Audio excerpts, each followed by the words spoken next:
It's my great pleasure tonight to introduce Sir Ken Robinson. Sir Ken's done so much to promote a dramatic paradigm shift in education and in recognizing the needs to individualize our approach and help nurture the unique strengths of our young people. He's an internationally recognized leader in the development of creativity, innovation, and human resources.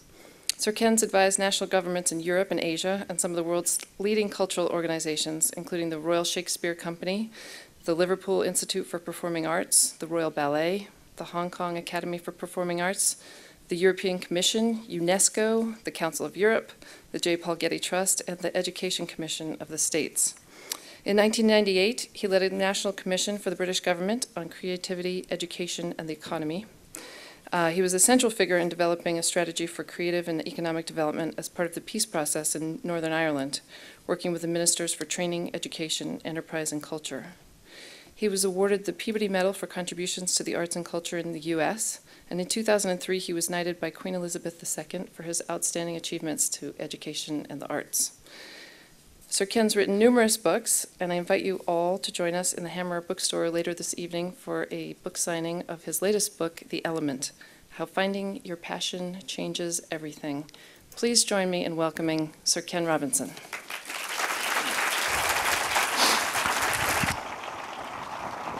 Mr. Wayne, thank you.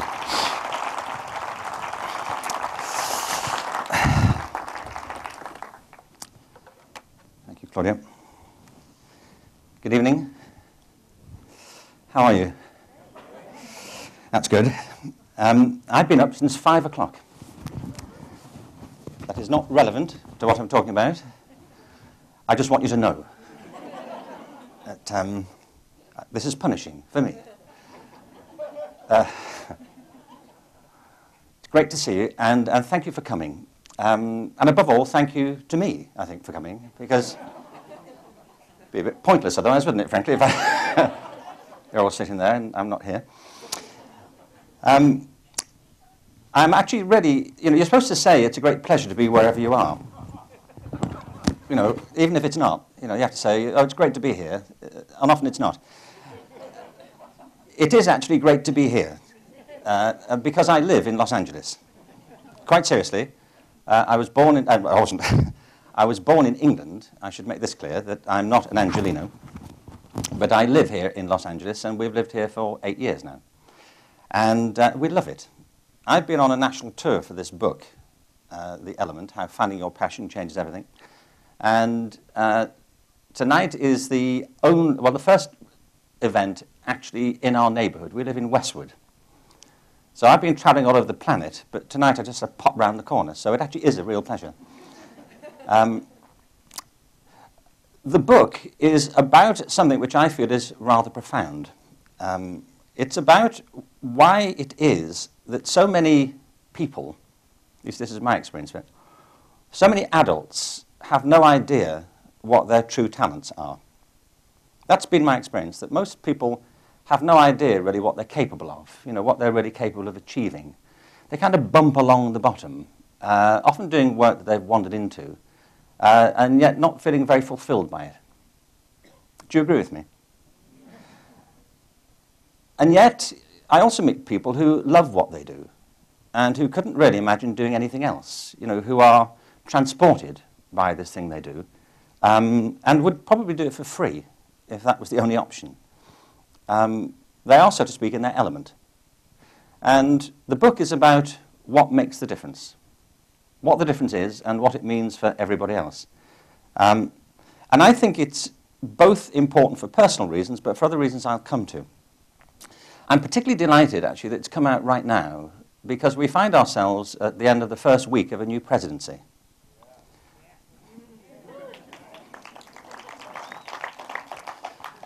For which I am pleased to accept personal responsibility. Thank you, that was rather moving of you. Those who clapped do get a discount, by the way. I mean, the rest of you, I don't care. Thank you. The offer closed. No, President Obama talks about transformation. And I believe that's what we have to all be concerned with. It's what the book is about. It's about not reform, but transforming our lives, and particularly our public institutions. We moved here 8 years ago, me and my family, And you may therefore make a connection, which is this, that our whole experience of living in America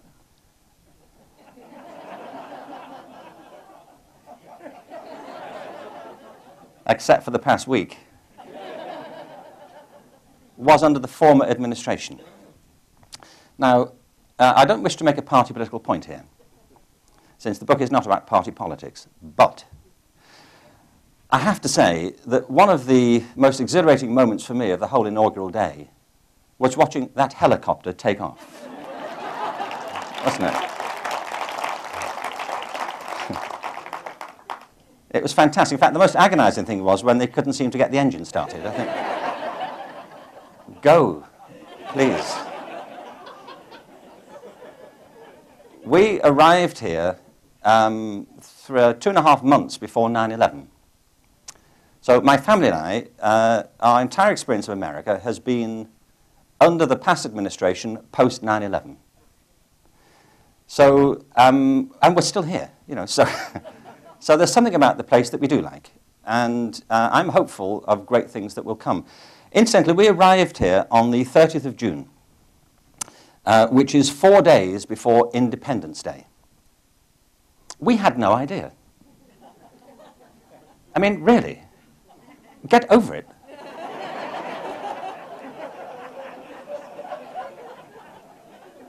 What a performance, honestly. People marching up and down, celebrating that the English have left. I mean, do you know how that makes us feel when we've just arrived? Yeah. But nonetheless, we moved here from Britain with a big passion for education. And that's part of what the book is about, only part of what the book's about. But it really is about 3 big ideas, I feel. The first is that finding your element is essential to personal fulfillment, for a life that has purpose and meaning. And I find that very many people live lives which they don't find are fulfilling or purposeful. And I feel we have to look hard for these talents, because in a way, if you don't find the thing that you're uniquely good at, there's a sense in which you don't really know who you are. And the book is about that, about helping each of us discover who we really are. And there are lots of stories in the book which I think will illustrate it. The second, though, is a larger argument, as it were, which is this is essential for the health of our communities. If you find lots of people aggregated together who are dislocated from a sense of purpose, you end up with dysfunctional communities. I spoke at the TED conference a few years ago, and do you know that talk, by the way? Okay. Do you know that talk? If you don't know it, where have you been? No, but that talk, the TED talk, has been downloaded 4 million times, which is fantastic. Except I thought it was fantastic till my son James showed me a 90-second video on YouTube of 2 kittens who seem to be talking to each other. And that's been downloaded 17 million times, so you have to keep a sense of proportion about these things, really. I distilled my 50-odd years of wisdom into this 20-minute talk. All I had to do was look cute for 90 seconds, and I'd have got away with it, really. But Al Gore gave the talk that became the movie Inconvenient Truth, arguing there's a crisis in the world's natural resources. There is. I believe it. I think if we don't believe it, we're not paying attention. But I think there's a larger crisis in the use of our personal resources, that most people never discover the thing they're good at. And the result is dysfunctional lives and dysfunctional communities. I call this the other climate crisis. I think there are 2. You may feel that one is enough. Honestly, you know, I have one climate crisis, thank you, I'm good. But I think this is as large and as profound and with the same origins. Its origins lie deep in the mindsets of industrialism. And I believe in the intellectual ethos of the Enlightenment, which achieved a huge amount. But I believe it's dislocated us from some of our most important impulses as human beings. And you see the devastation this reaches everywhere. You know, here we are living in California. A couple of years ago, the state of California, according to the published figures, spent about $3.5 billion on the state university system. Not the whole system, the state system. Evidently, the government spent $9 billion in the same fiscal year on the state prison system. Does that make any kind of sense? That there are more criminals wandering around in California, potentially, than potential college graduates. I mean, I know these two are not exclusive categories. You know, I know there's a good bit of overlap between criminals and college graduates, but it seems to me to be a counsel of despair. Don't you think that there are more bad people? I don't believe it. I don't think there are that many bad people around. You know, I think there are people in bad circumstances who make bad judgments, who make bad calls. You know, but there aren't that many psychopaths, truthfully. Actually, you don't need that many, really. To be honest, I mean, one goes a long way, I find, don't you? I mean, if you meet two psychopaths in the same day, that's a bad day, isn't it, really, honestly? Dear Diary. Have I got a story for you? So I believe it's a major argument about human resources. Not just our individual resources, but how we aggregate and the purpose and meaning we bring to our lives as a consequence. The analogy, though, you see, to me is exact. It does seem to me that, as with natural resources, human resources are often buried deep. They're not just lying around on the surface. You have to go looking for them very often. There have to be certain conditions under which they will flourish and be thrown up. I am from Liverpool, in England, and I went to school there. And across the city centre was another school, and one of the people there was Paul McCartney.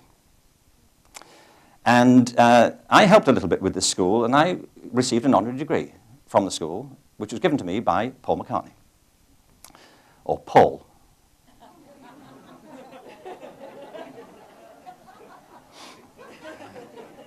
As I call him. Or P. I sometimes don't call him anything. He just knows. You know, there's a kind of bond. Anyway, I asked Paul McCartney if he enjoyed music at school. He said he hated music at school. Paul McCartney. He went through the whole of his education and nobody thought he had any musical talent whatever. He does, doesn't he? One of the other students in the same class was George Harrison, the lead guitarist of the popular music group, the Beatles. And nobody thought he had any talent either in music. So this one teacher in Liverpool in the 1950s had half the Beatles in his class. And he missed it. Elvis Presley, who went to school in Tupelo, Mississippi, was not allowed in the glee club at school. They said he would ruin their sound. Elvis. Well, we all know what great heights the glee club went on to. You know, once they'd managed to squeeze Elvis out. But this is my point, you see. Talent is often buried deep. It's not obvious on the surface. We have to go looking for it. One of the systems that's meant to help us discover it is education. So one of the sub-themes in the book, but a major theme, is that we need to transform education because so many brilliant people go through the whole of their education and never discover anything that they can really do well. Often their experiences of things they can't do well. Many of the people in the book, not all, I'm not arguing that, you know, to do well you have to have failed at school. I'm not saying that. Some of the people in the book did brilliantly well at school, but many didn't. Many brilliant people left school thinking that they weren't very smart. And that's not their fault. It's because the whole culture of education is not designed to identify the full range of human talents. It's focused on identifying certain types of talent, certain types of academic ability. And it's now being compounded by this obsessive culture of standardized testing, which is flattening out the diversity and individuality of our children on a national scale. Thank you very much. Don't get me wrong, but I think standardized tests have an important role to play in any area, really. I mean, if I go for a medical examination, I want some standardized tests. No, I really do. You know, I mean, I want to know what my cholesterol level is compared to yours on a national scale. I mean, I don't want it on some personal scale, you know, that my doctor invented in the car on the way over. You know, your cholesterol is what I call level orange. You know, I don't want to know that. But I think what's happened is that well, take an analogous field, take catering. There are two methods of quality assurance in catering. One of them is standardizing, which is what gives you the fast food industry. In the fast food industry, everything is standardized and guaranteed. The same burger, the same buns, the same fries, the same cola, the same chicken nuggets. By the way, what are chicken nuggets? You know, what are they? I have examined live chickens in vain for their nuggets, and they are not to be found, honestly. Don't eat chicken nuggets, that's what I'm saying. So all of this stuff is absolutely guaranteed. It's standardized, and the quality is guaranteed. It's all horrible, by the way, you know, and it's all contributing to the worst outbreak of diabetes in the history of the earth. But hey, you know, it's guaranteed. The other method of quality assurance in catering is the Michelin Guide. Now, the Michelin Guide is quite different. The Michelin Guide doesn't guarantee what's on the menu. It doesn't tell you what time the place will be open or who's going to serve you. The Michelin Guide identifies criteria of excellence that are international. And if you want your restaurant to be in the Michelin Guide, you have to meet the standards, which are much higher, by the way, than fast food.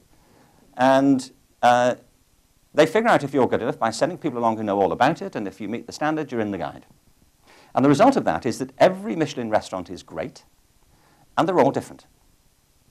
And they're different because they're personalized and customized. And what's happened in education is that we've been sold the fast food model of quality assurance, which is flattening out and homogenizing the individuality of our students and of ourselves, those who went through it. And what we urgently need is the international standardization process of something like the Michelin Guide.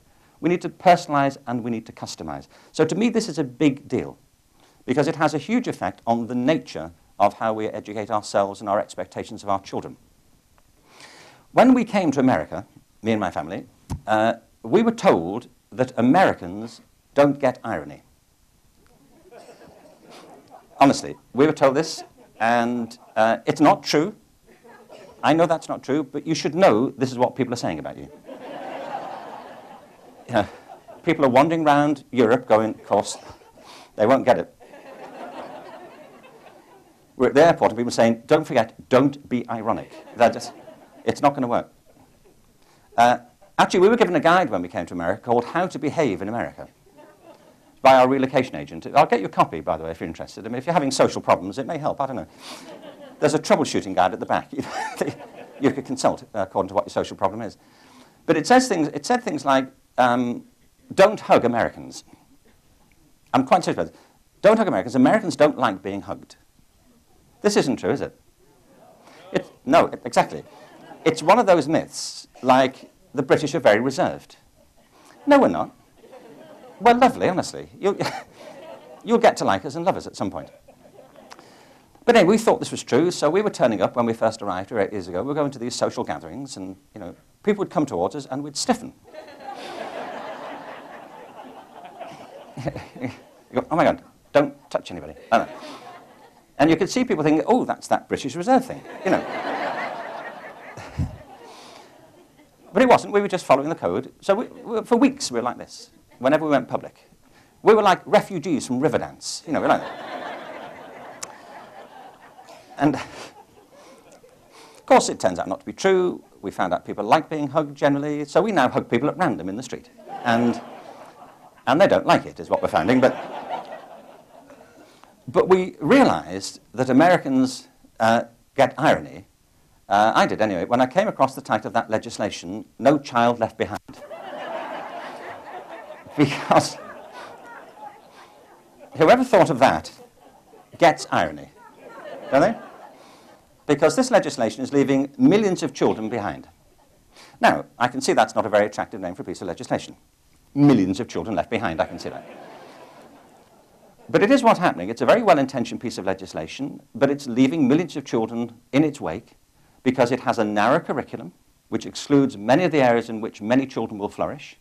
It has a standardized approach to assessment, and it ignores the one thing that ever makes a difference in education, which is the quality of teaching. There is not a great school on earth which isn't populated by great teachers, and that's because education is a very personal business. So the three big ideas that run through the book are it's essential for personal fulfillment that we find this thing that brings us to life. It's essential for the health of our communities, but it's also essential in our public services and systems. And the reason for that is, I believe, we're living in times of revolution. And I really believe this is literally the case, not figuratively. We are living in times which have no historical precedent. We can look back to other times and say, well, the 18th century was pretty turbulent. Well, yes, it was. We've had 2 major calamitous wars. Yes, they were. We've had revolutions in Russia and China. Yes, they were extraordinary. But a global revolution on this scale, which involves everybody and whose outcomes are totally unpredictable, that's new in the whole of human history.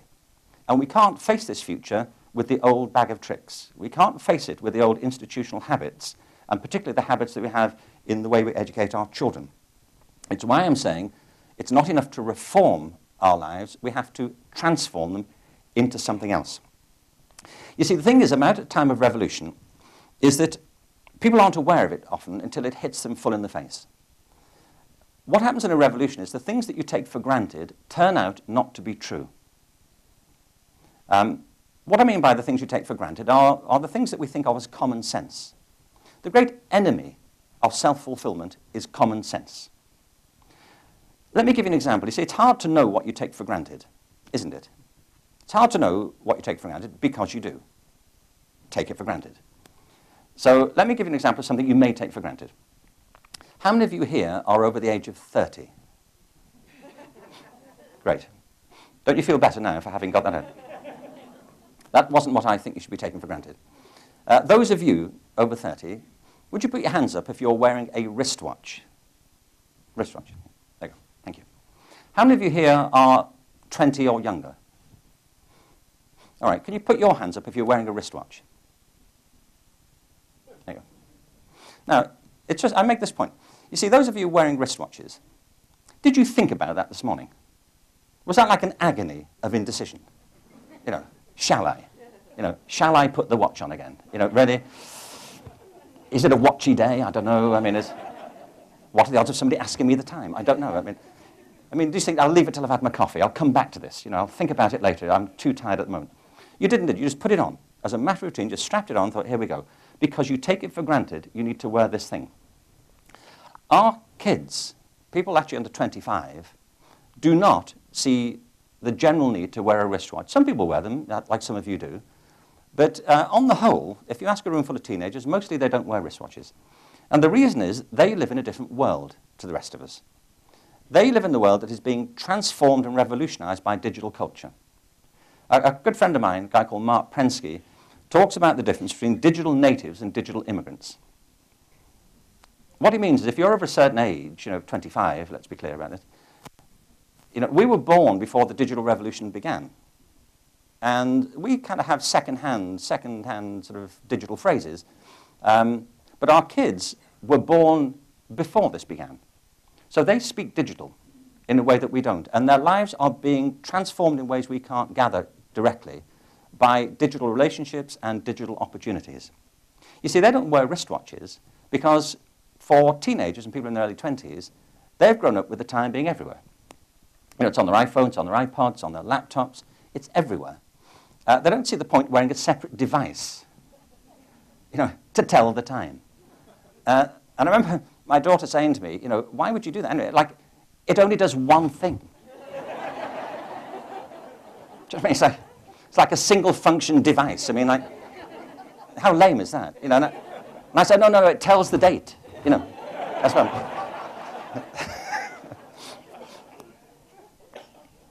So a time of revolution is when things are happening that upset all the things that we take for granted. You see, something we took for granted when those of my generation was that if you went to college and got a degree, you were set for life. That's simply not true now. I mean, I left college in 1972. I took it for granted I could get a job any time I wanted one. I didn't want one, as it turns out. It's 1972. I wanted to find myself. You could do this, do you remember, in the 70s? So I decided to go to India, where I thought I might be. And I didn't get to India, actually. I got to London, where, in fairness, there are a lot of Indian restaurants, but I hung out there for a few years. But I knew when I wanted a job, I'd just pop along and get one. And I did, because I had a degree. You see, when we were growing up, a college degree was like Willy Wonka's golden ticket. And now it's like the wrapper, And the reason is not because degrees are were harder to get then and they're easier now. I don't think that's true. It's not because this generation is less smart. They're a good bit smarter in lots of respects, I feel. They actually work a lot harder than I remember working at college. The problem is that everybody's got a degree these days. You know, in the next 30 years, more people will get college degrees than the total number since the beginning of history. Well, you know, college degrees are like any other form of currency. They get devalued when there are more and more of them around. And the world is changing so fast. The great irony, you see, I think, is I work a lot now with Fortune 500 companies. And I say to them, and ask some of you if you run businesses, are you impressed? You know, somebody turns up with a degree. Do you go, oh my God, you know, the very thing we've been waiting for, you know. Let me show you the corner office. Your people will assemble shortly, you know. The irony is that people who are going through this diet of standardized tests and rigidity are popping out the far end, lacking the very things now that the economy needs. You know, people who can think differently, who can see opportunities and take them. People who can work in teams, who can communicate. And the problem is not theirs. The problem is we are locked into this old model. So at the heart of the book, The Element, is a plea for a different conception of human resources in ourselves and the people we work with. So let me tell you what it is. I find myself saying this a lot. You know, people achieve their best when they do the thing they love, when they're in the element. I thought, well, what is that exactly, to be in your element? Well, and I've written a book about it, by the way, to save you having to worry about it. It's two things, at least. The first is, to be in your element means that you're doing something for which you have a natural capacity, a natural aptitude. You kind of know what this is. I don't mean you know all of it, but you're comfortable. You kind of figure out, you get this. For example, one of the people in the book is actually a professor at UCLA, Terence Tao. Terence Tao is one of the world's leading mathematicians. At the age of 2, he taught himself to read from Sesame Street. He's got a rather garbled accent, but hey, you know. He was 2. At the age of 3, he could do double-digit equations. You see, I can't do them now. I don't know what they are. But he was doing the age of 3 and teaching other kids maths. At the age of 8, he took a college entrance exam in mathematics and got 97%. He got his PhD in maths at the age of 20, and at the age of 30, he won the Field Medal, which is the equivalent of the Nobel Prize in Mathematics, and a MacArthur Genius Award. It's fair to say, I think, that Terence gets maths, you know. He's kind of got the hang of it. I still have not quite got the hang of it. I realized too recently, I was given a guitar as a teenager around the same time that Jimi Hendrix got his first guitar. It worked out for Jimmy, you know, in a way, on the guitar, and it didn't quite for me.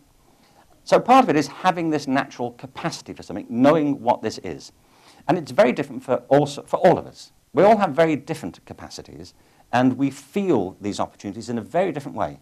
One of the problems is we often take for granted our own capacities. We think, well, if I think this is easy, presumably we all do. Actually, we don't. It's about how it resonates with you. But the thing is, being good at something, which is essential to the element, is necessary, but it's not sufficient. I know lots of people who are good at things that they don't enjoy doing. They happen to be good at it, and so they wander off and do this for a living, but they don't get much from it. A great friend of mine from way back was a concert pianist for years. Actually, when I met her, she was an editor of a book that I was working on, and I asked her how she got to be an editor. And she said up until a few years previously, she'd been a concert pianist. And I said, how come the shift? And she said, well, she had been given a concert in London at the Purcell Room, and at the end of the concert, she went out for dinner with the conductor. And the conductor said, you were fantastic tonight, Millicent. And she said, well, thank you very much. And he said, but you didn't enjoy it, did you? And she said, well, how do you mean? He said, well, you didn't seem to enjoy it, the performance. She said, well, no, I suppose not. He said, well, I mean, do you enjoy playing? She said, no. Not really, no. I don't suppose I do. He said, well, why do you do it? She said, well, I suppose because I'm good at it. And he said, you know, being good at something is not a good enough reason to do it. And she said she went home and thought about what had happened to her life. And what had happened was she'd been born into a musical family. She'd shown a precocious talent. She'd been encouraged. She went through all the Guildhall exams. She went to a specialist music school. She went to the Royal College of Music, did a music degree, did a Doctor of Music degree, and as the night followed the day, she progressed onto the concert platform. And she said, nobody stopped to ask me if I wanted to do this. And I didn't ask myself. It just was obvious to everybody that I would do it. But she said, I never enjoyed it. She said, and I realized that what I really liked, after we'd had this conversation, was books. She said, I love books. I love the literary world. I spend as much time there as I could. I love to read. I try to write. I love being with writers.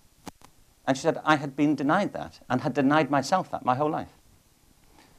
So she said, at the end of that season, I closed the lid of the piano and I've never opened it again. And she said, I have never been happier. Or poorer, probably, but she said, this doesn't pay as well as what I did before, but I've never been happier. Now, this is an important point to make, that being in your element doesn't guarantee you're going to get rich. Unless you happen to be Warren Buffett, who is good at something that he also loves, which makes a lot of money. But I think if we haven't learnt by now that wealth is no guarantee of fulfillment, then, we need to keep thinking. You need enough money to get by, of course, and some people find that the thing they love to do also makes them wealthy. But many people are doing things which actually will never make them wealthy, but they love it nonetheless. Many teachers are like that.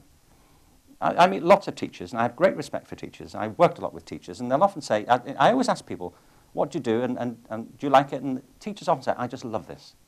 They couldn't imagine doing something. Or doctors, or people in healthcare, or actually people in any walk of life. It resonates with them in a particular way.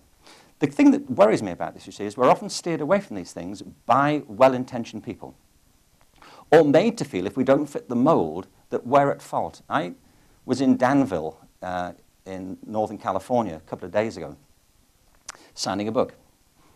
Actually, I was signing lots of books, really. Honestly, I wouldn't like to feel I went all the way to Danville to sign this book. There were lots of people, and I signed their books. But as chance, this one guy who came up, and I was just signing it, and I said, what do you do? He was in his early 40s. He said, I'm a fireman. I'm with the fire service here. I mean, I just think that's an heroic occupation. I said, fantastic. I said, when did you decide to do that? He said, I've always wanted to do it. And he said, it's funny what you're saying, actually, about schools and how people are put down. He said, I was always made to feel at school like this was just not a proper thing to be doing with your life, that you should go to college. He said, but I always wanted to do it. He said, I had one teacher at one point said to me that he actually thought I was stupid, that I'd probably never amount to anything. He said, and last year, he was in a car accident. I gave him CPR and saved his life. And his wife's life. He said, he thinks better of me now. This is an important point, isn't it? That if we live a life that's straightened by this particular conception of academic ability, we deny the multiplicity of talents on which our communities and a fulfilled life actually depends. And that's partly why we have to open this out. So it's about finding things that you feel naturally drawn to, and things for which you also have a passion. But you see, what's important about this is that you can't know where this is going to take you. One of the problems I feel that we have in our current way of thinking is that we are locked into a linear metaphor. That this thing will lead to the next thing, and if we don't do this, then it's over. Education is the best example of it. If you don't go to college, it's all washed up for you. It's not. It's not. And maybe going to college now is not a good idea. Maybe go to college later when you've figured out something else, that you want to do with your life. Maybe.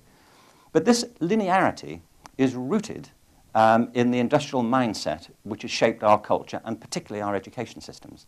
And we take it for granted. Let me tell you some things we take for granted, for example, in schools. One is that the most important things that kids have in common is how old they are. We educate them in age groups, in batches.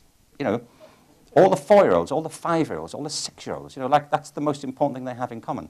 It's not, It's like the most important thing about them is their date of manufacture, I was doing something today, actually. I was doing a radio interview, and the lady interviewing me said that her son, when he was in the 2nd grade, kept getting into trouble. And she went to see the class teacher and said, what's the problem?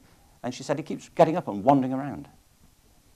So she had a chat with her son that evening and said, why do you keep getting up and wandering around? He said, because I'd finished. I'd finished work. I was going to see if I could help anybody else who was having a problem with it. So they eventually agreed to put him on 4th and 5th grade work because his mind was moving faster. But before they did that, they were on the point of medicating him for having attention deficit disorder. You know, so it's about that. The other thing is, and by the way, the worst example, if I can say it, I came across is not long after I moved to LA, of this linear thing. I saw a policy paper that was entitled, with no irony, College Begins in Kindergarten. No, it doesn't. It doesn't. You know, if we had more time, we could go into this. But as time is short, it doesn't. Kindergarten begins in kindergarten. You know, there's a wonderful guy who runs a theatre for children in Dublin. It's called The Ark. He made a great comment a couple of years ago to me. He said, you know, a 3-year-old is not half a 6-year-old. A 6-year-old is not half a 12-year-old. You know, they're 3. You know, but, you know, in Los Angeles now, and New York and other big metropolitan centres, kids are competing to get into kindergarten. Competing. You know, being interviewed for kindergarten, you know, presumably producing resumes, you know. Sitting in front of these unimpressed selection panels, you know, kind of flicking through it, you know. This is it, you know. You've been around for 36 months and this is it, you know. You've achieved nothing, you know. You've spent the first 6 months breastfeeding, from what I can tell. You know, it's completely wasteful. So it's insane, isn't it, as a conception? And I want to say what I think would be an improvement on it in just a moment. But this is the point. To be in your element is about finding things that you are naturally good at, and also that you feel passionate about. But there are other factors that play into this. One of them is attitude. It's not enough, you know, to have discovered something. Many of the people I interviewed for the book also have certain casts of mind. You know, they kind of feel entitled to something, or they were restless and pushed against, you know, the dominant culture which surrounded them. There are lots of things that stop people finding their way. They can be personal fear, anxiety. You know, you're going to fall flat in your face. It can be the pressure from friends, social groups that surround you, or well-intentioned parents. We tell a story in the book. I didn't get to meet him, unfortunately, but we tell the story in the book of Paulo Coelho, you know, who wrote The Alchemist and has become one of the world's top-selling authors. His parents were dead set against him having a life as a writer. And in his early youth, they actually, because he was insistent about becoming a writer, they had him subjected to electroconvulsive therapy because he thought he was crazy, 3 times. And then they had him committed to a mental institution because he said he's obviously gone off his trolley completely. And he survived all of that and pushed back and said, I'm going to do this. And he has become Paulo Coelho. But often it's not that dramatic. I mean, very few of us would like to be, you know, given electroconvulsive therapy to stop this thing that we're interested in. But it can be much more subtle, but nonetheless constraining. You know, the raised eyebrow, you know, from a well-intentioned parent saying, what, really?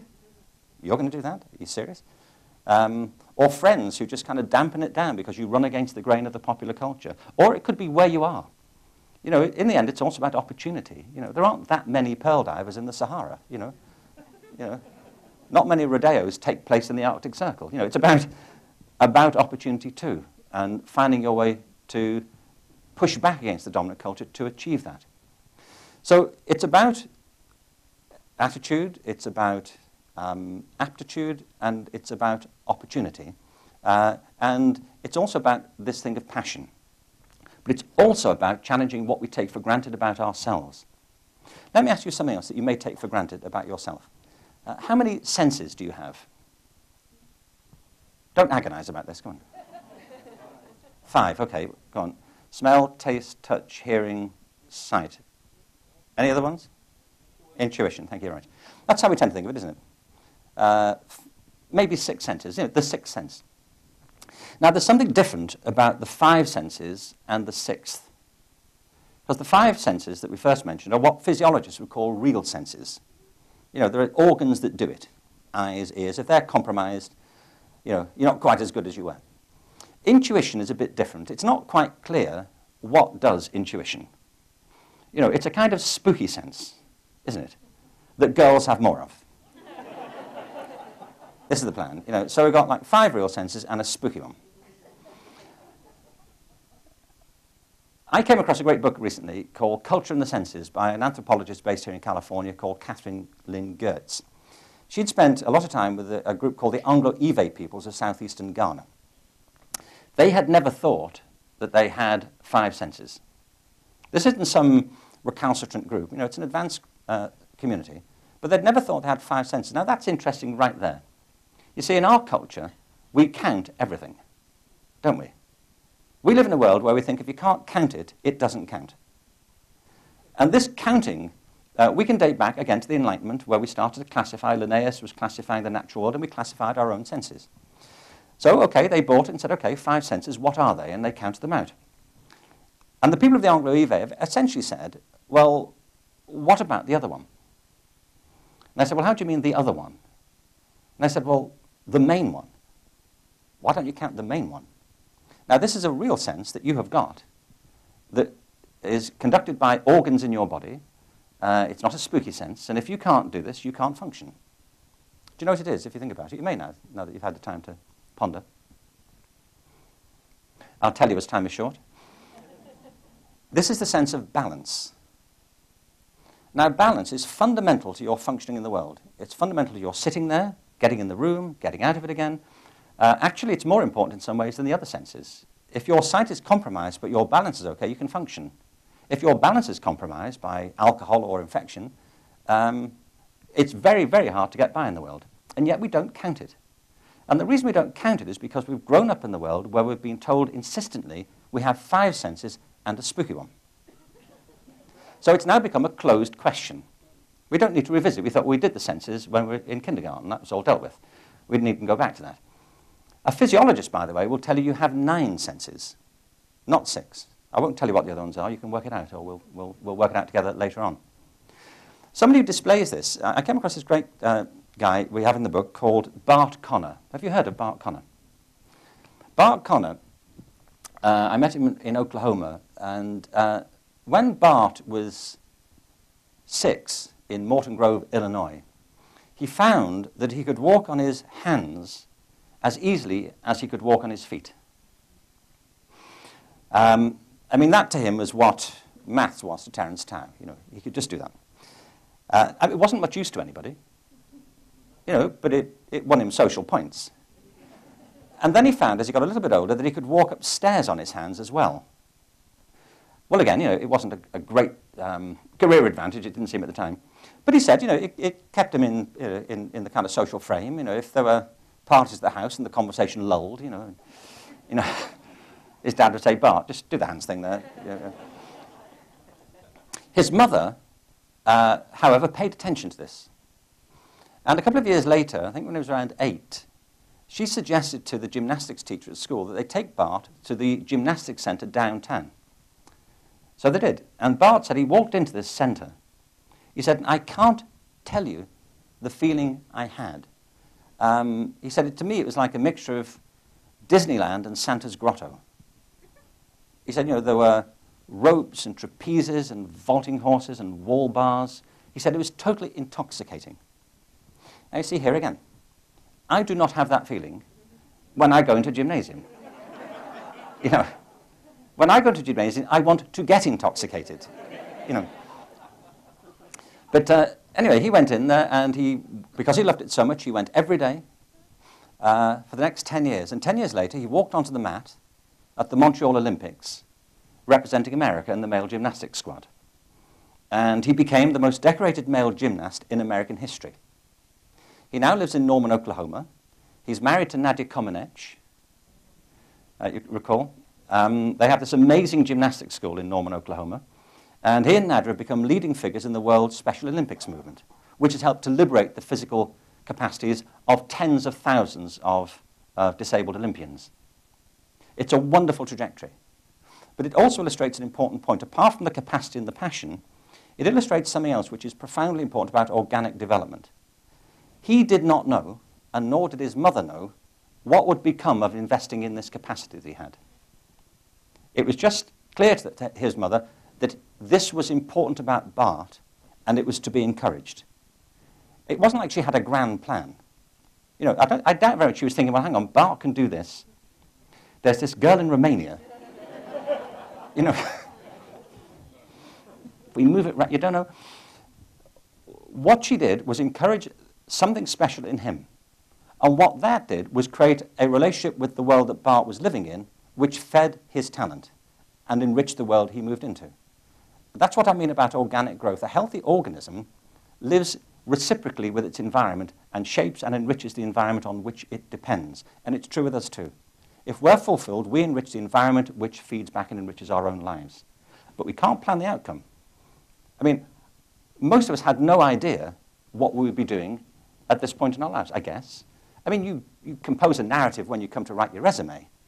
I mean, I do that. I mean, I listen to my resume. I think, this is so impressive, because somebody else has put a story around it, but it was never quite like that. So I think it's important for us, and I think it's especially important for our children. And let me just say this one other thing about it. It's important because we have to recognize the nature of organic development in ourselves and in our children, and that we don't create bad conditions for them. And I think we're actually doing this at the moment in a very particular way. Let me ask you, how many of you have had your tonsils removed? Okay, now, how many of you are baby boomers? Now, I understand, again, ask a room full of teenagers this question. People of our generation, I am a boomer, people of our generation routinely had their tonsils taken out. Did we not? The minute you showed any sign of a sore throat in the 50s and 60s, somebody would pounce upon you and take your tonsils out. When I was a kid, you couldn't afford to clear your throat in public. Or somebody would put their hands down your throat and remove whole sections of it. Your tonsils, often your adenoids while they're in there. And often people had their tonsils taken out not because they had a problem, but because their siblings did. And their parents said, look, take his out as well, it'll save us coming back. Or people would take it for the ice cream, which was free, you may recall. Millions and millions of tonsils were removed. What happened to the tonsils? What are chicken nuggets? We do not know. But we don't. But it's worth dwelling on. Our children, this generation, do not suffer from the plague of tonsillectomies. Very few kids these days have their tonsils taken out comparatively. What it illustrates are, firstly, we have other ways of dealing with it, and secondly, it's no longer a medical habit. Doctors, when we were kids, routinely did it, whether it was necessary or not. As a kind of precaution, it was a fashion which people have thought differently about and thought better of. This generation of kids does not suffer from the false plague of tonsillectomies. Kids have their tonsils taken out if it's critical, not as a matter of routine. They suffer, I think, from another false plague, which is I believe, the mythical plague of ADHD. Now, I do not mean to say, so you've got your discount already, don't you? I do not mean to say that there is no such thing as ADHD. Qualified doctors, pediatricians, psychologists agree there is a condition. And I'm not qualified to question the existence of the condition. But what I do want to raise a question about is the extent of this apparent epidemic. I simply don't believe it. In the mid-'80s, it was thought 500,000 kids in America had ADHD. The current estimates are closer to 8 million. This is a bonanza, for drug companies. They were handing out these medications, sometimes on the flimsiest of evidence, because kids are kind of disengaging from things they're doing at school. I know students who take this stuff just strategically to get them through the program. Now, see, I have a big interest in aesthetic experiences. I asked a math professor years ago, how would you assess a PhD in pure math? Now, remember my facility with mathematics, which is not good. So I wondered how you would assess a PhD. I used to supervise PhDs in the humanities, so I said, how would you supervise a PhD in pure math? I'd never seen one. Actually, I asked him first, how long are they? And he said, well, he'd seen one a little while before that was 26 pages of math. I mean, we're talking hard math, obviously. Like remainders and things like that. Things you don't know what we're dealing with, but page after page after page of math, with equals at the end, I expect. So I said, well, how do you judge one? Presumably it's right. I mean, you'd be fairly annoyed, wouldn't you? You spend 5 years doing a PhD in pure math, it comes back wrong. See me, He said, no, they are normally right. Normally. I said, well, how do you judge them? He said, well, there are several factors. The first is originality. In other words, it has to break new ground. It's how creative it is within the domain of the discipline. But the second intrigued me. He said it's aesthetic. I said, why is that important? He said, because there's a strong intuition among mathematicians that mathematics is the purest way we have of describing the truths of nature. And since nature is inherently beautiful, there's a powerful feeling the more elegant the proof, the more likely it is to be true, to accord with the truths of nature. So he said it's an informal test. If it's an ugly proof, it probably isn't right. That's beautiful, isn't it? He could be describing a poem or a symphony or a sonata or a dance. And in a way he is. You see, that's the thing. We make far too much of the distinction between the arts and the sciences. There's so much art in science and so much science in the arts. And yet we've developed these separate categories of people. Aesthetic experience drives many of our deepest impulses and our sense of purpose in every field. An aesthetic experience is one when you are fully alive and engaged in this experience, when you are wide awake and vibrating with the resonance, the beauty of this moment. The opposite of aesthetic is anesthetic. An anesthetic is where you shut your senses down so you can cope with the discomfort. And I think that's what we're doing with a lot of our kids. We're dulling their senses to keep them with the program. And actually, we should make the program more interesting. Our job is to wake them up, not put them to sleep. And they're living in the most data-driven, most stimulating environment in the history of the Earth. And we need to help them engage with that fully and accept the challenge that presents to us as parents and as educators, and also the implication it has for ourselves, given that we may have lost touch with some of our deepest capacities. So the organic principle is vital, and I just want to end by saying this, that we live here not far from Death Valley in Nevada, and it tells us something important.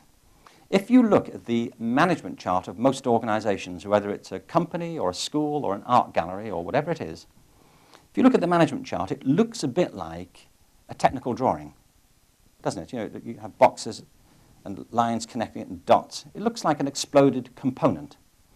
And it all conduces to the idea that a human organization is like a mechanism. In fact, people talk about their functions. But the truth of it is, a human organization is not at all like a mechanism. A human organization is like any other like any living organism. It's organic.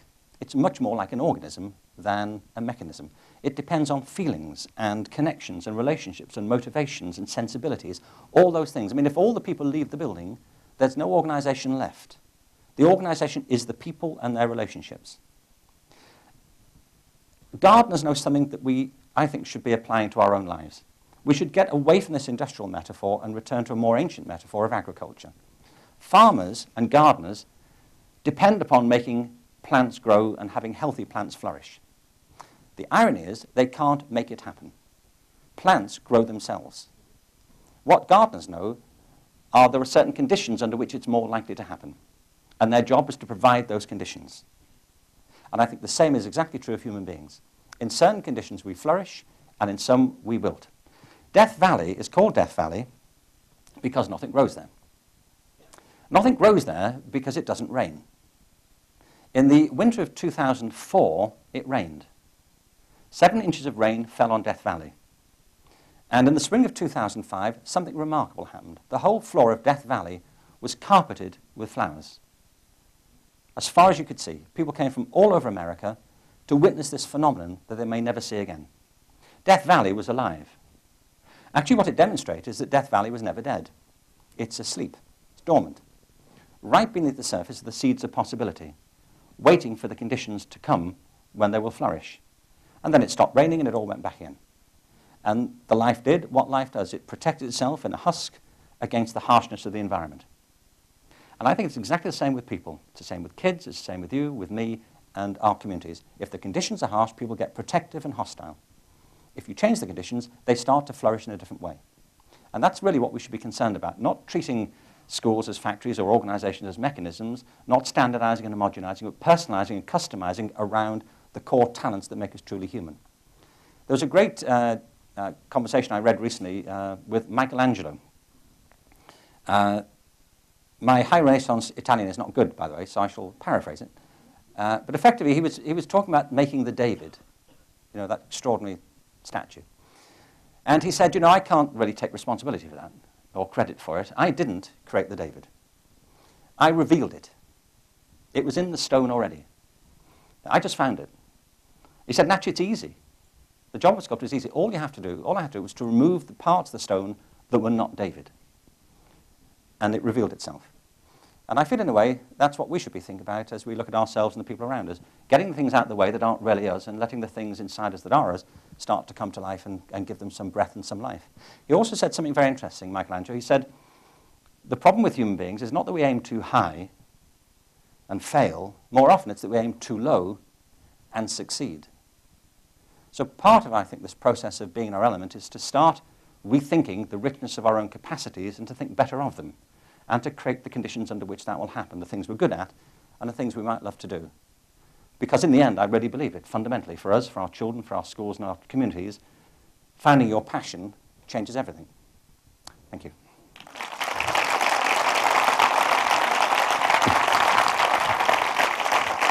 Thank you very much.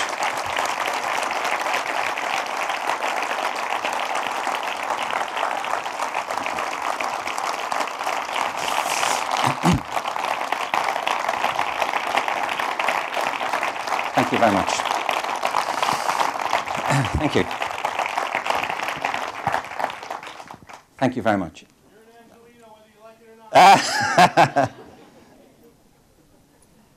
So much for my introductory remarks. Turning now to my major theme. We've got some time for some questions if you're on for that. We also have microphones. I would like to. We have some microphones. So if you guys could just for a few minutes. Before we just get to that, I just want to offer a couple of thanks, if I might. Firstly, there are some people here. One of the reasons I'm thrilled to be here in California is there are so many friends of mine. I'm not going to name you all. You know who you are. But I want to just point a couple of people out. This book would not have happened and would not be in the bookshops and will not be in your hands later on, I hope, were it not for my wife and partner, Terry. Where is she? Stand up, please.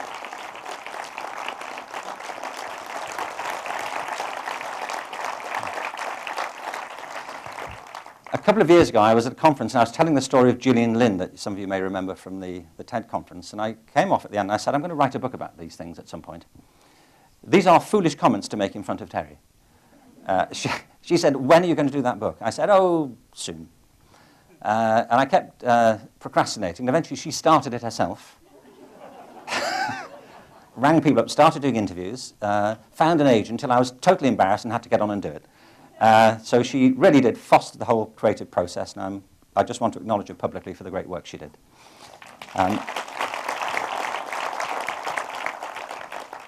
I've also dedicated the book to a number of people, including, where's Kate? Where's my daughter Kate? And my son James. I want them to stand up because they're not normally here, if you would. Thank you very much. Thank you. Thank you. And down here is Andrea Hanna, who is our assistant and made the whole thing work. Please, Andrea, thank you. Andrea's having a baby. Read this book, Andrea. So, some comments, please. Yes, right at the front here. We'll start here. What I'll try to do is keep getting people at the far end of these stairs for you, if that would be okay. So, okay, yes. Well, I could understand people spending their lives doing things they would rather not do for social or financial reasons, but have you encountered adults, say, over 35 years old, who discovered at that time in their life that they had a significant talent for something and they had no idea about it before? Yes. And if so, how did that come about? We have all kinds of examples in the book of people who either went to something fresh or went back to something they'd left behind. I mean, there are famous examples. One of our great friends is a wonderful woman called Susan Jeffers. And Susan was a hospital administrator for years and did all kinds of very interesting work. But then, in the middle of her life, decided that she wanted to talk about the things that stop people doing the things they love to do. And it's a very interesting story that we tell in the book. There's a chapter called Is It Too Late? But she ended up running a course in New York on fear, the process of fear. And she called the course Feel the Fear and Do It Anyway. She wrote a book about that based on the course that was turned down by numerous publishers. But eventually she persevered and several years later had it published. It's become one of the best-selling books in this field ever. She sold over 4 million copies. She's traveled the world and has written 11 other books since. Has changed many, many people's lives. But that didn't start until she was in the middle of her own life. There are lots of examples of that, of people who've turned to either the arts or to music, even to science or to teaching midlife. And that's really important to me. You know, this life is not a one-way street. This is important to recognize. It's not, you know, it's not as if you miss it the first time, then it's all over. There's always an opportunity to go back and try again. And often I find, particularly our generation, we talk a lot now about encore careers. You know, people who've kind of put their own ambitions on hold for a while. What better time is there than now to start to think, you know, what was that and can I try it? Thank you for the question. Should I have somebody at the back? Yeah.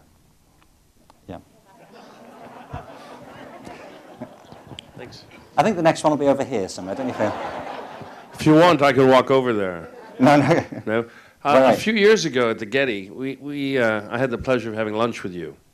And You did? Did I pay? Do you remember? No, actually, I bought, so you owe me. Oh, good. You're Okay, that was next a up. pleasure. Yeah, that was a real pleasure, yeah. And it was mine, too, and still is. And we talked about what you were going to do next. And at the time, because I'd bought lunch, you felt the need to say something. And so you said, well, I'm thinking about writing a book about epiphanies. Yes, yes, yes. And we talked about it, and I said, well, what about the process of getting there? And you said, well, yeah, that's valid, too. But epiphanies, you know, it's more exciting. It's got a pop to it. So I was curious how you went from writing a book about epiphanies to writing a book about Element, Okay. without the other story about the lady who started to write it herself. Okay. That's no lady, that's my wife, by the way.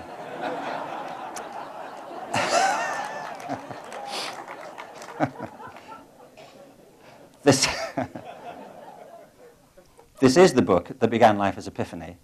I liked Epiphany as a kind of holding title. Actually, that's what the creative process is like. You know, you start somewhere. You need to anchor a process somewhere, but then often you'll evolve it into some other direction. The reason we moved off Epiphany was partly because it's true that for some people, there is a moment of revelation. That was true, certainly, for Bart Conner. Going into the gymnasium was a moment of revelation. There are a number of those in the book. But it's not necessarily like that. It's not necessarily a road to Damascus conversion. Often I find people's talents unfold in the process of doing something. It kind of creeps up on them that this is the right thing they should be doing.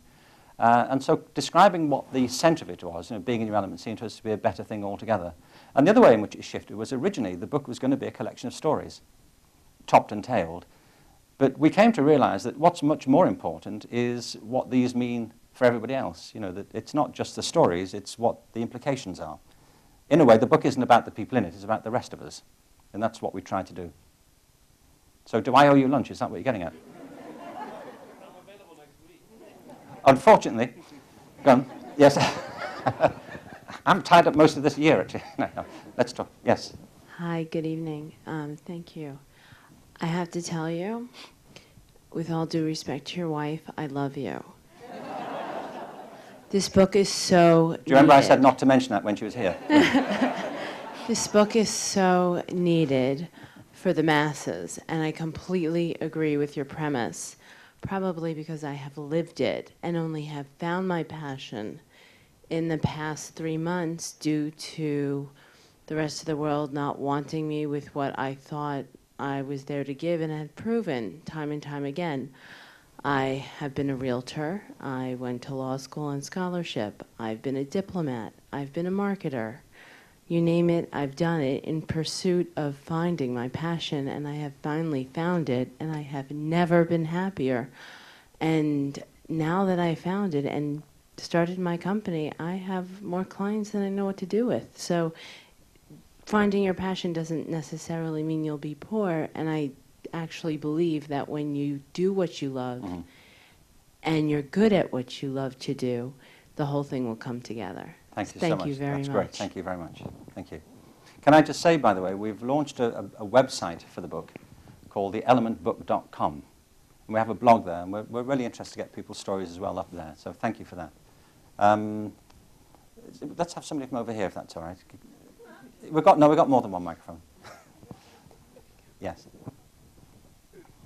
You're presupposing that the environment, if not conducive, at least allows, is not toxic to finding your passion. What do you do when that's not true, particularly as we're discovering on a very large societal basis? You're talking about the natural environment now. No, I'm talking about the social environment. Yeah. You know, our world is collapsing. And if you've followed business for a long time, it's been very clear in, you know, the large organizations that people Yeah. are being ground into the dust for someone's profit. Yeah, that's right. I want to show you some pictures which will, I think, speak to that. Can you put these slides up for a minute? By the way, you might be interested in that, just quickly. This is a map of the alleged instance in America of ADHD. The light areas are where there isn't much, and the dark areas are where there's a lot. You can see immediately that this is nonsense. Because, according to this, there isn't much in California. Yeah, come on. But according to this, people start losing interest round about Oklahoma.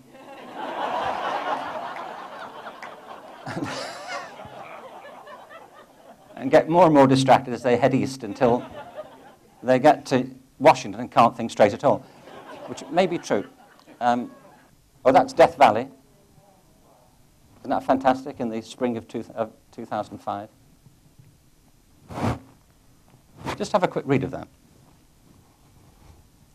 And I promise you this is to your point. I love this quote. This is Bertrand Russell, the British philosopher. By the way, would you forgive the male language here? He wrote this in the 1950s when he didn't know he couldn't. So I don't want to correct him now he's dead. It seems impertinent, really. But this seems to me to capture the essential question of Western philosophy. You know, is life meaningless and random and pointless and accidental, or is it as full of purpose and possibility as Shakespeare's great tragic hero Hamlet believed it to be? I got very interested in the first part of this question, you know, the small and unimportant planet bit. Now, we know the planet is small. It may be unimportant, but how small is it, really, relatively? You see, the problem in trying to get any feel for it is images like this from the Hubble Telescope. We know, for example, that the distances in space are measured in light years, which is the distance that light travels in a year. This is far. You know, this is further than Paris. Now, this area on this photograph covers a distance across of 700,000 light years. So what are you going to do with that information? You know, you go, oh, wow, you know, huge, unquestionably huge. But you can't get your head around that. So how big is the Earth in the middle of all this? So I came across this fantastic set of images, which I really like. Somebody had the brilliant idea of taking the Earth out of the sky and putting it on the ground with some other planets for comparison, with no distance involved. So it's like a team photo, okay, of parts of the cosmos. So that's what this is. I've had them re-rendered for your pleasure. That's the first one. Isn't that fantastic? Now, a couple of things to say very quickly about this. I think we're looking groovy, don't you? A couple of things. The first is, I think we are less worried now than we were about being invaded by Martian hordes. Don't you? I mean, bring it on. I feel, you know, you and whose army exactly? You know. And the other thing is that Pluto is no longer a planet. And frankly, we can see why now, can't we? It's a boulder. But keep your eye on the Earth as we pull back a little bit and bring some other planets in. And it's all a bit less encouraging, really, isn't it? You know, I mean, Jupiter is a big deal, and Pluto is a kind of cosmic embarrassment, isn't it, really? Who let Pluto in? But still, you know, we're okay. I mean, obviously Jupiter's a big deal, but we know the Sun is very large. compared to us, but do you know how large, comparatively? Do you know? I mean, do you have a sense of the scale of that? Is it like twice the size of Jupiter, 3 times? Do you know? Here it is with the sun in.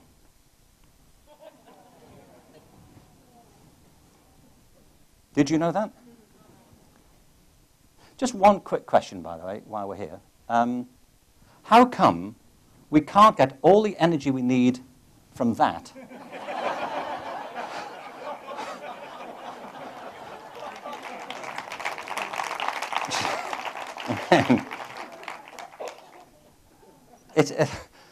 Edison said this years ago. He said all our energy should come from the sun. And instead, I mean, to your point, we're burning the ground beneath our feet. You know, it's like being at sea and burning the ship. And choking ourselves to death in the process. So, okay, so the sun is a big deal, and we're grateful for that. But Jupiter is now Pluto on this scale, of course. But keep your eye on the sun as you pull back a bit more. And there's the sun with Arcturus in the picture. The Earth has gone now, totally invisible. Jupiter is about 1 pixel on that scale, and the sun is a poor version of Pluto. But keep your eye on Arcturus and the sun as we come back once more.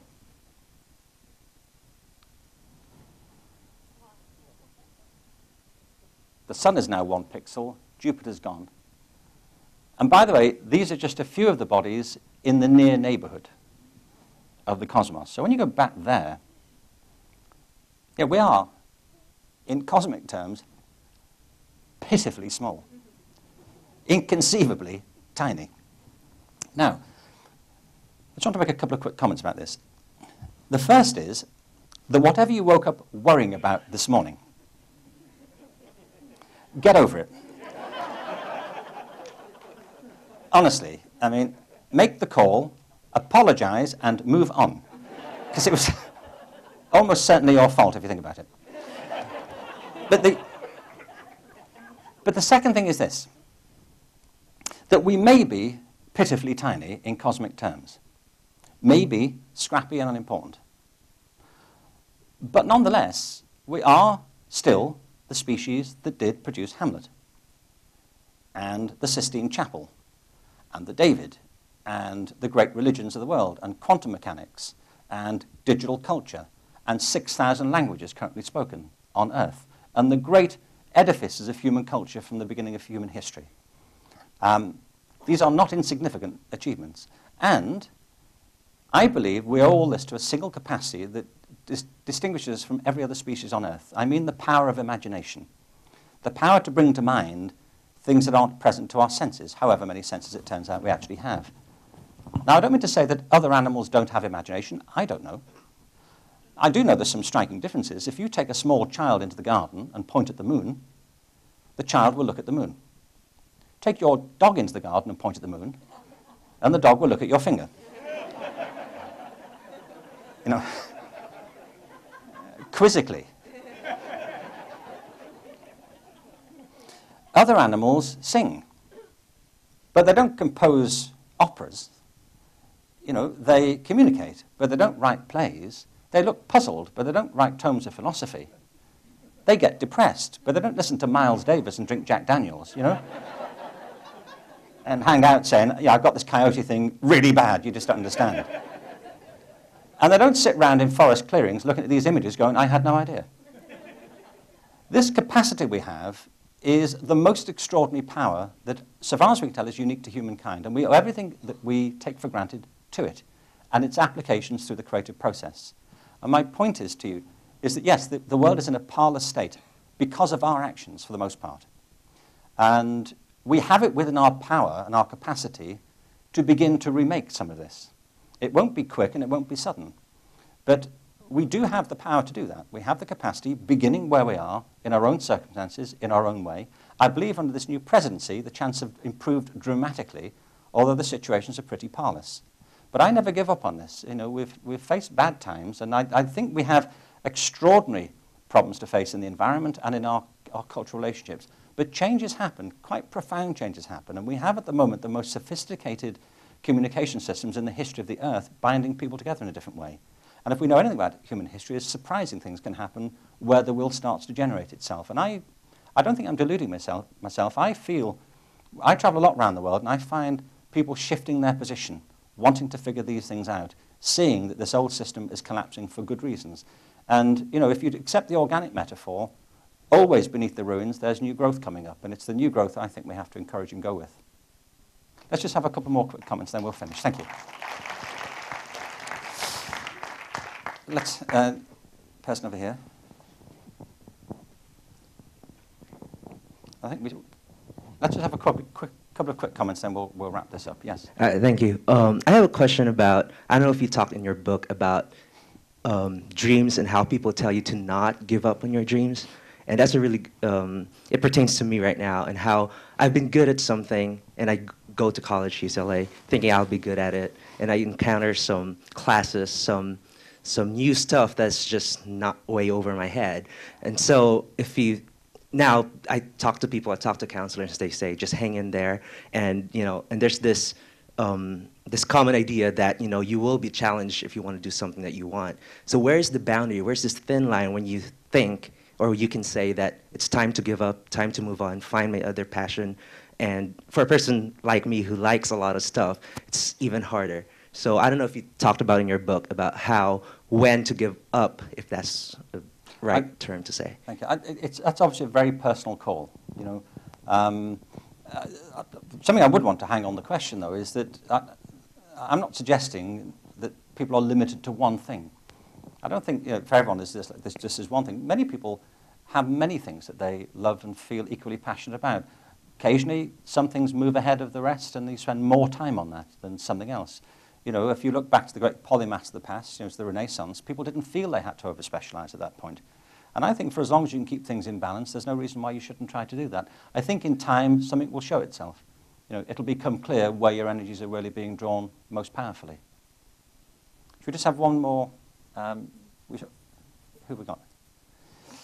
You pick. I don't know. This is all far too confusing.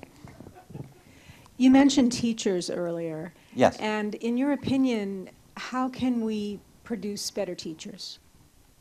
Well, I think that, well, firstly, I have great respect for teachers. As I say, I've worked in education most of my life, and they do an extraordinary job in very difficult circumstances. And I don't hold teachers individually responsible for some of the issues I'm describing. I think what I'm describing, well, I know what it is a systemic problem. The whole culture of public education is rooted in the 18th and 19th centuries, and we are living in the 21st century. This present system was put together by visionary people, you know, Thomas Mann in America, the founding fathers of America, you know, Jefferson and Franklin, had much to say about education. They were visionaries in the way they foresaw the challenges they were facing. But they didn't foresee this. You know, Franklin was an extraordinary polymath, you know, a statesman, an entrepreneur, an inventor, a writer, extraordinary guy, and a great visionary in at the founding of the democratic system in America. And his thoughts have influenced, as the Enlightenment did generally, our current education system. But he didn't see this. You know, they were good, but they weren't that good. It wasn't like Thomas Jefferson said, oh, and by the way, there's a footnote here on the possible emergence of digital culture in the 21st century. Just bear that in mind in case it comes along. You know, it's a systemic problem, and it takes two sorts of actions. It needs leadership at the top, and I hope we'll find that in this administration. We certainly didn't find it in the last one. But it also means activity at the grassroots level. You know, in the end, education happens in the minds of individuals, in individual settings, individual groups of people, the relationship between teachers and taught. And we have to remember that. The great problems for education reform are when people lose sight of that and forget that education is personal, that it's not mechanical. You know, kids will achieve enormous things if you tune into how they think and their particular talents. If you depersonalize them and treat them as a commodity, they will become alienated. I can't imagine there's a kid in California who gets up in the morning and thinks, what can I do to raise the state's reading scores? You know, how can I help? Call me. You know, I'm at your disposal. But get them to think differently, and that's the skill of great teachers. I always remember talking to one of Kate's teachers she was having a hard time with. It was the teacher, I think. And, well, I know it was. And I said, Kate is a brilliant student, beautiful and gifted. It's genetic, as you can see. And well, you've seen Terry. So, but I remember saying to this teacher, you know, how's Kate getting on? And she said, well, she's very able, but I think she has an attitude problem. I said, what's the problem? She said, well, she seems bored all the time. I said, do you have any theories about that? She said, how do you mean? I said, well, could it be boring?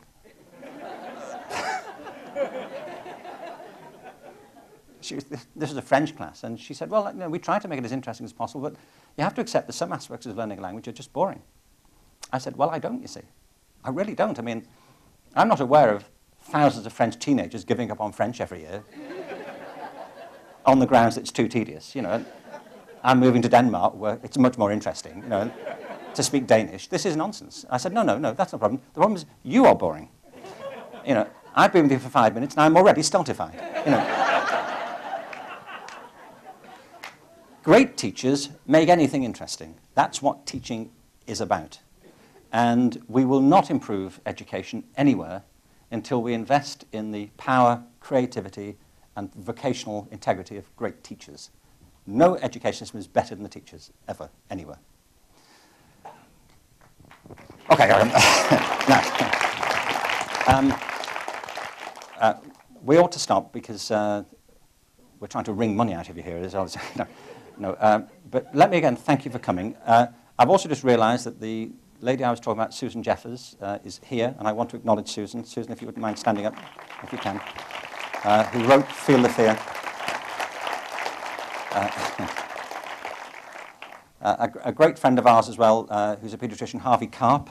He's here, please, Harvey. He wrote The Happiest Child on the Block. I think Harvey has the most advanced understanding of what really makes children succeed in their early years of anybody in America at the moment, and I do recommend his work too. And can I also thank you sincerely for coming? I was asked how long it took me to write this book, you know, and there are several answers. One of them is 6 months, and the other is 50-odd years. And it really isn't, it wasn't the case that I just decided I was going to knock a book out. You know, these are issues that have preoccupied me for most of my professional life, and I feel they're fundamentally important and that we need to address them in our own lives and systematically. And it's something I hope that will start a conversation, even if it doesn't totally end it, and that you'll become part of it. Because in the end, I think if we all start to think differently and act differently, extraordinary things will come. You find this all the time, you know, with people. You know, you look at Death Valley, you think that's a bit miraculous. It is. But it's always the way with people and students and ourselves that if you make a small change, something miraculous might happen. The thing about saying it's about a miracle makes it sound exceptional. But really, everybody, in a way, has a miracle waiting to happen if they find the right conditions. And I suppose what I'm trying to say in the book is we're all in the miracle business here. And there's no better business, truthfully. Thank you very much.